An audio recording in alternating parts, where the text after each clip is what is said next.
Israel ও যুক্তরাষ্ট্র যৌথভাবে ইরানে হামলা চালানোর পর পুরো মধ্যপ্রাচ্যে সংঘাত ছড়িয়ে পড়েছে। পাল্টাপাল্টি হামলায় ব্যাপক হতাহতের ঘটনাও ঘটেছে। ইসরায়েল ইরানের সঙ্গে জ্বলছে আরব দেশগুলোও। এবার নতুন দিকে মোড় নিয়েছে ঘটনা। পরিস্থিতি শান্ত হওয়ার ইঙ্গিত পাওয়া গেছে। মার্কিন প্রেসিডেন্ট ডোনাল্ড ট্রাম্প আলোচনায় রাজি হয়েছেন বলে তিনি জানিয়েছেন।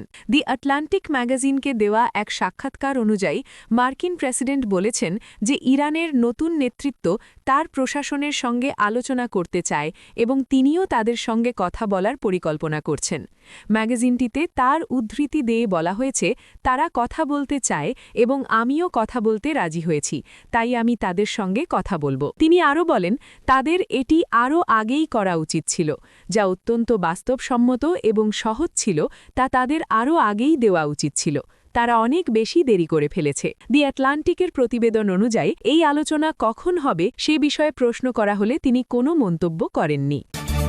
ইরানের বিরুদ্ধে পরিচালিত অপারেশন রোরিং লায়নের প্রথম ধাপের হামলায় 1 মিনিটের মধ্যে 40 জন শীর্ষ সামরিক কমান্ডার নিহত হয়েছেন বলে দাবি করেছে ইসরায়েল প্রতিরক্ষা বাহিনী আইডিএফ। রোববার 1 মার্চ প্রকাশিত এক বিবৃতিতে আইডিএফ জানায়, এ হামলা ইরানের নেতৃত্বের পক্ষ থেকে আসা হুমকির জবাবে পূর্ব প্রস্তুতিমূলক আঘাত হিসেবে পরিচালিত হয়েছে। অভিযানের শুরুতেই তেহরানের বিভিন্ন স্থানে সমন্বিত বিমান হামলা চালানো হয়। সে সময় ইরানের শীর্ষ নিরাপত্তা নেতৃত্বের 7 জন সদস্য একই স্থানে অবস্থান করছিলেন বলে দাবি করা হয়েছে। আইডিএফের ভাষ্য অনুযায়ী গোয়েন্দা তথ্যের ভিত্তিতে হামলাটি পরিকল্পনা ও বাস্তবায়ন করা হয়। সংস্থাটি আরও দাবি করেছে, ইরানের সশস্ত্র বাহিনীর সাবেক প্রধান মেজর জেনারেল আব্দুর রহিম মোসাভি নিহতদের মধ্যে রয়েছেন।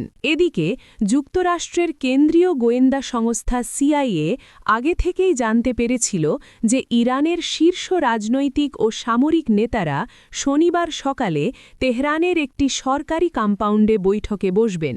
পরে সেই তথ্য ইসরায়েলের কাছে সরবরাহ করা হয় বলে প্রতিবেদনে উল্লেখ করা হয়েছে।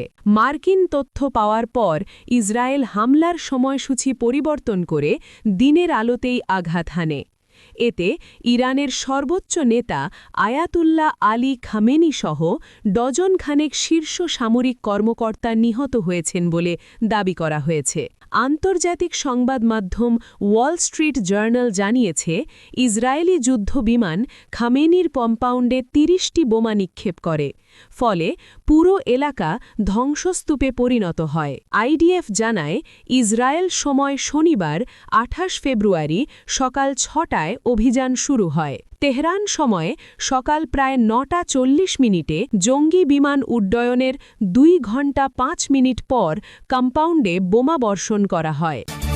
ইরানে চলমান মার্কিন হামলা তদারকি করা মার্কিন সেন্ট্রাল কমান্ড সেন্টকম জানিয়েছে, তারা ওমান উপসাগরের চাবাহার বন্দরের একটি পিয়ারে অবস্থানরত ইরানের জামারান শ্রেণীর একটি করভেট ডুবিয়ে দিয়েছে। খবর রয়টার্সের। সামাজিক মাধ্যম এক্সে প্রকাশিত এক বার্তায় সেন্টকম বলেছে, প্রেসিডেন্ট অর্থাৎ ট্রাম্প যেমন বলেছেন, ইরানের সশস্ত্র বাহিনী আইআরজিসি ও পুলিশ সদস্যদের অস্ত্র সমর্পণ করতে হবে, জাহাজ ছাড়তে হবে। এই বক্তব্যে শনিবার 28 ফেব্রুয়ারি মার্কিন প্রেসিডেন্ট ডোনাল্ড ট্রাম্পের দেয়া মন্তব্যের উল্লেখ করা হয়।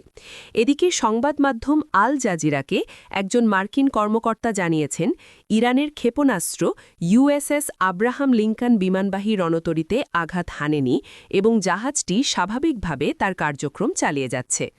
ওই কর্মকর্তা বলেন, ক্ষেপণাস্ত্রটি জাহাজ পর্যন্ত পৌঁছাতে পারেনি এবং এতে কোনো ধরনের ক্ষয়ক্ষতি হয়নি। এর আগে ইরানের বিপ্লবী গার্ড বাহিনী দাবি করে যে তারা 4টি ব্যালিস্টিক ক্ষেপণাস্ত্র দিয়ে ইউএসএস আব্রাহাম লিঙ্কনকে লক্ষ্যবস্তু করেছে।